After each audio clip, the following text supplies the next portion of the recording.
So high I'm hypnotized. What's up is down, what's left is right. Chasing stars and holding you. I can't see the end, but we'll see it through.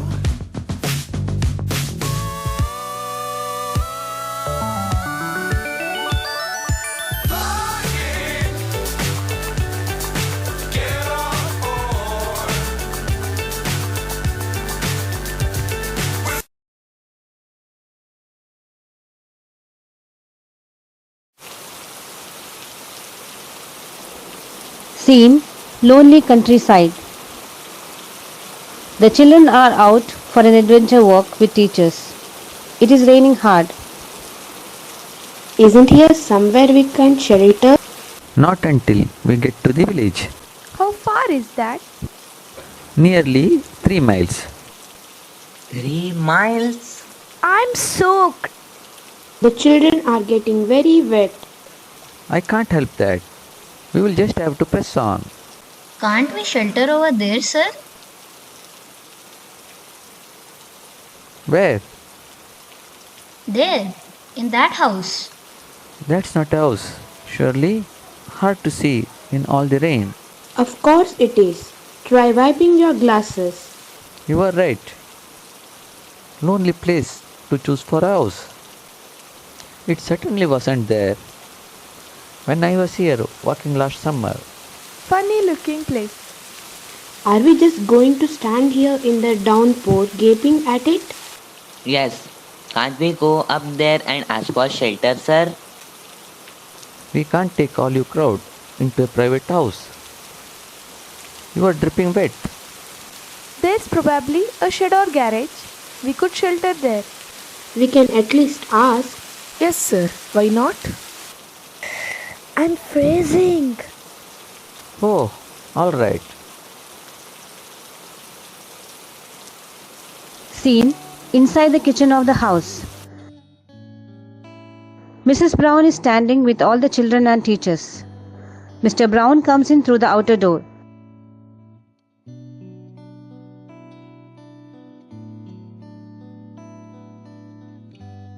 I have hung up all the wet clothing in the pouch. I don't know why I am still holding this walking stick. Give it to me. I will put it outside with the other things. It's all right. I'll hang it on the back of this chair. Now that we have all introduced ourselves, why don't you children sit down? And the grown-ups can come through into the sitting room. You children will be all right here, won't you? There isn't room enough there for everyone. Yes, thanks. Oh, yes. We'll be fine. Thank you very much for taking us in like this. Our pleasure. There's a fresh pot of a tea made in the other room. Would you like a cup?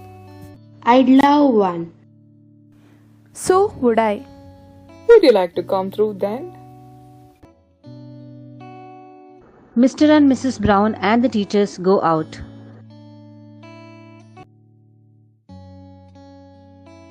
The children are silent for a moment or two, looking round.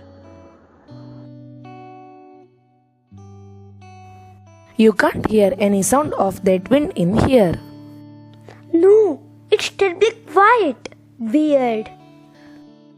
I can just hear the voices in the sitting room. It's cold in here too. Maybe we feel cold because we are tired from all that walking. And we did get wet.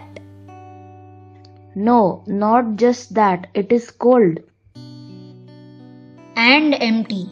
This kitchen reminds me of a hospital. Where do they wash up? In the sink. Or the washing up machine. There's nothing like that. There's something standing about either. No plates, no pots and pans. Things like that. They'll put away in cupboards.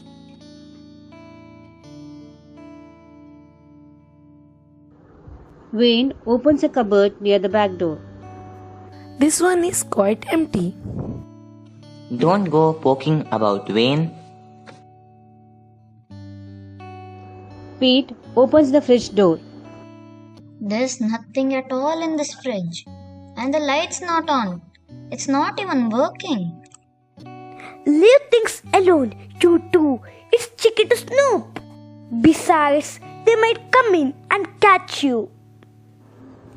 I thought there was something a bit strange about Mr. and Mrs. Brown. Funny you should say that. So did I. Perhaps they are crooks. This is their hideout. They would hardly have let us in if they were crooks, would they? No, that's silly. Maybe we ought to have gone walking to the village. We would have got drenched. Mrs. Brown comes back into the room. All right here? Good. She notices the partly open cupboard door. Oh, were you looking something in that cupboard? It was Wayne. He was being nosy. I see.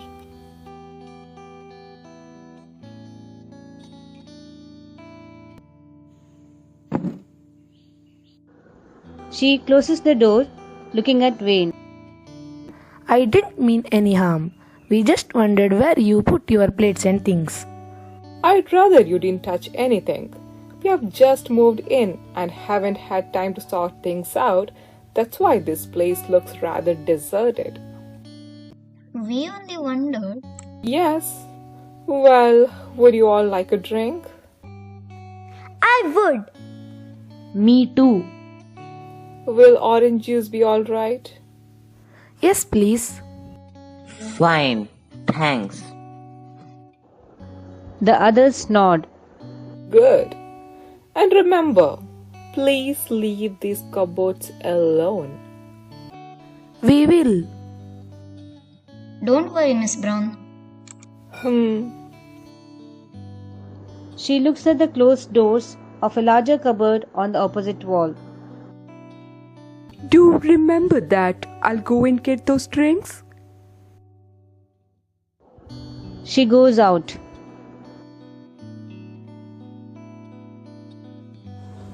Did you see her hand? No. What? When she closed that cupboard door, I looked. She has 7 fingers on both hands. Horrid. I was watching her eyes. Yes, as far as I could see, they were all one color. They did not have any black sort of centers. Go on. She could be something weird like a vampire. Oh, shut up. Yes, shut up. You are making all this up to scare us. No, we are not. I don't want to stay here. I'll tell you something. The train has changed to thick fog outside. I've been watching it.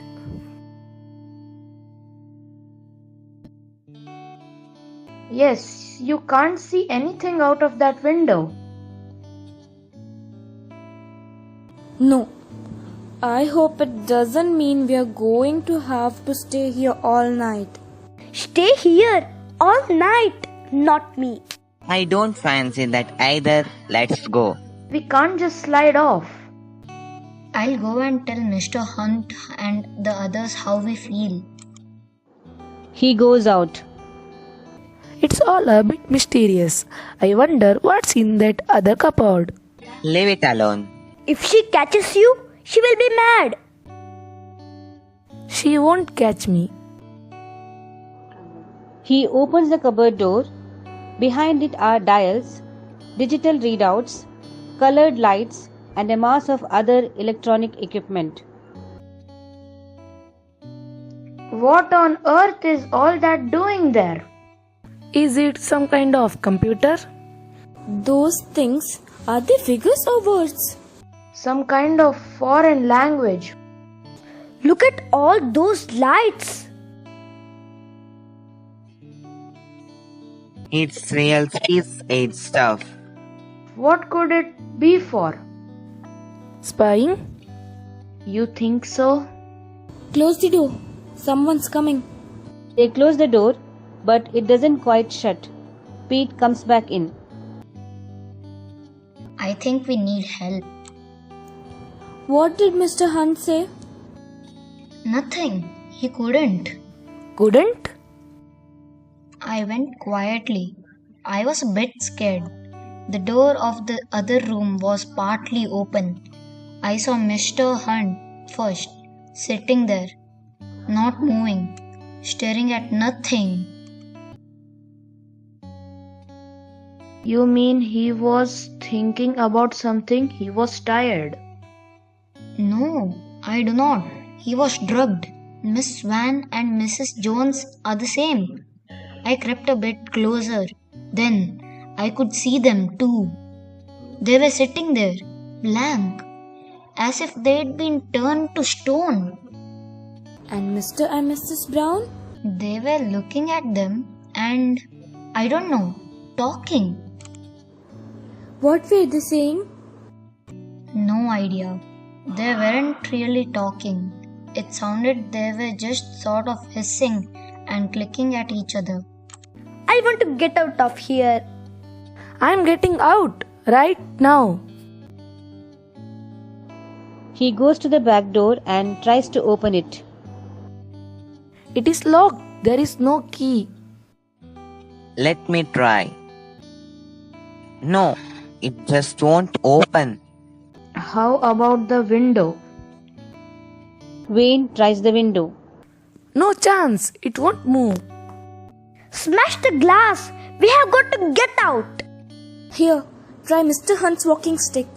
Use that, Wayne. Wayne tries to break the glass with the stick. It won't break. He hits the glass again. It just bounces off. Let me try. He takes the walking stick and uses it. It's no use. That glass is like steel. Come on, we'll see if there's a way out through the front. They begin to crowd towards the kitchen door when Mrs. Brown comes in with a tray of drinks. Good heavens! What's all this row? What on earth have you children been doing? We want to leave. In this fog? How can you? What have you done to Mr. Hunt and the others? Done? Nothing. We have been having a cup of tea. Pete says you have drugged them. Nonsense. Where in the world did you get that idea? She notices the cupboard left partly open. I do wish you would have the courtesy not to interfere with these cupboards. What is that stuff in there? What do you mean by stuff? It's electronic equipment. It belongs to my husband. He's a scientist. It's a part of his work. And why is the back door locked? It always locks when you close it. It is a burglar-proof lock. The windows are burglar-proof too. My husband doesn't want to run the risk of having an expensive equipment stolen. They have been trying to scare us, saying there was something strange about this house and about you. How dare you? After we have taken you in and looked after you, after I have gone through the trouble of getting these drinks for you, the least you can do is to sit quietly and drink them. I bet they're drugged, just like the tea you gave Mr. Hunt and the others. Now, just stop that kind of talk. I saw them. You got them in the other room, drugged. You saw nothing of that sort. They are all chatting to Mr. Brown right now. Ask them to come here then. so we can see them? Certainly not. I'm not dragging them in here just because of a lot of children's silly fantasies. Well, let us go in there and see them. No, you don't. I'm not going to be ordered about by children. She barged the way through the door. She can't stop us on her own if we all try to go. All right, all right. I'll go and fetch one of your teachers. Stupid children. She goes out. See, she's going to bring them. They aren't drugged at all. You are trying to scare us. You are stupid, Pete. It's an ordinary house and they are ordinary people. Frightening us like that, you are rotten. I know what I saw. Give us that walking stick, Glenn. Here you are. As Glenn gives Pete the stick, both Mr. and Mrs. Brown come in. Where's Mr. Hunt? He won't be coming, and you had better drink. Don't anybody touch that stuff. It will make no difference. You can't escape anyway. Oh no, come on, Glenn. Let's get past them. Right. He and Wayne make a rush for the door. One-armed, Mrs. Brown rushes them away. They are sent flying across the kitchen. Stop that. We don't want any of you damaged, and either one of us alone is more than a match for any 5 feeble earth children. If you try to keep us here, the police will come looking for us. Will they? They won't find you. You are going away. No! Where are you taking us? Shall I tell them? Why not? It might calm them to know there is no avoiding their fate. We are taking you to our home planet. Home planet? You're not from Earth? You're aliens? Exactly. But you are human. You look human. We can take any shape we wish for a time. So can our spaceship. At the moment, as you have seen, it looks like an earth house, very useful to our mission. In a few moments, we shall convert it to a spaceship again and return to our normal shape. So you had better drink. It will make the shock of takeoff easier for you. But you must not take us. You can't. How wrong you are. But why us? Why pick on us? You were available. We collect creatures from other worlds like you. Why? For what? For experiment and scientific study, you will be useful to us. Oh no, we won't. Flinging the cupboard door open, Pete holds up the walking stick, two-handed. Come one step nearer and I smash this equipment. No. Do nothing yet. Too dangerous. Grab a chair, Glenn, and come over here. If there's so much as move, smash all this. Right. He joins Pete with a chair raised and ready.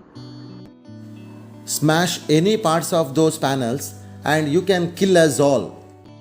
I'll take that chance. Carol, you and the rest, get near that outer door. Yes, come on, you lot, quick! All the children, except Pete and Glenn, cluster against the door to the outside. They are only children. We can rush them. Attack! No, they are wild. Keep still. We can't let this happen. Beaten by inferior creatures. We must. If we break any part of that equipment, we are stranded here on Earth. We can do no repairs here. You, go and bring Mr. Hunt and the others out here. No. Pete taps the panel with the stick and swings it back for a real blow. Oh, go and fetch them. Mr. Brown goes out. You, how do we open the back door and the door in the porch? Yes, all right. It's that control down there on the left. It's marked with yellow light. Press it. Don't trust her, Pete. I won't. Listen. If those doors don't open at once, Glenn and I start wrecking. I'm telling the truth. Press the control. Press it. Watch her, Glenn. And if this is a trick, use that chair. Don't you worry, mate. Pete presses the control and the doors open. It's all right, Pete. It worked. Mr. Hunt, Miss Swan, and Mrs. Jones stagger dazedly into the room. Mr. Brown is behind them. Help them. Get them outside and well away from the house. What about you? Don't worry. Get going. The children help the adults out through the back door, leaving Pete and Glenn facing Mr. and Mrs. Brown. What now, Pete? They'll grab us as we run for it. No, they won't. I've got a plan. You go first. Not without you. We underestimated these creatures. They were never so fierce before. They were all drugged before. Go through that other door behind you and close it. And if you refuse, you'll be very sorry. He taps the panel again with a stick. Do as he says, quickly. We have no choice. The two aliens go out and close the door behind them.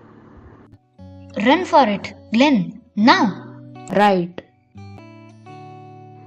Glenn and Pete dash for the back door and disappear through it.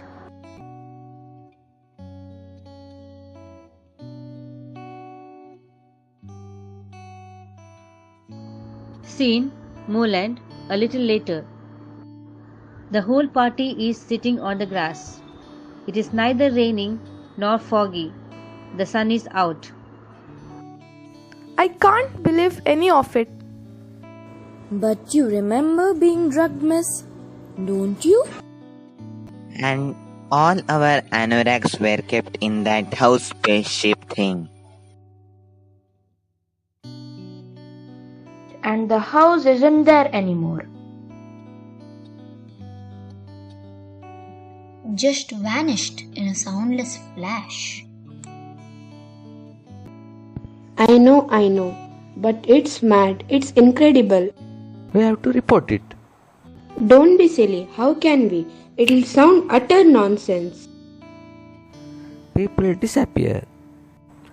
Maybe they were collected as we were. Surely, we have got to tell the story, believable or not, as a warning. It will sound crazy. I don't want people thinking I'm potty. I agree. Say nothing. I don't know. Swear everybody to secrecy? Anyway, I am cold. Let's get on down to the village. Talk it over as we go, huh? The party moves off arguing.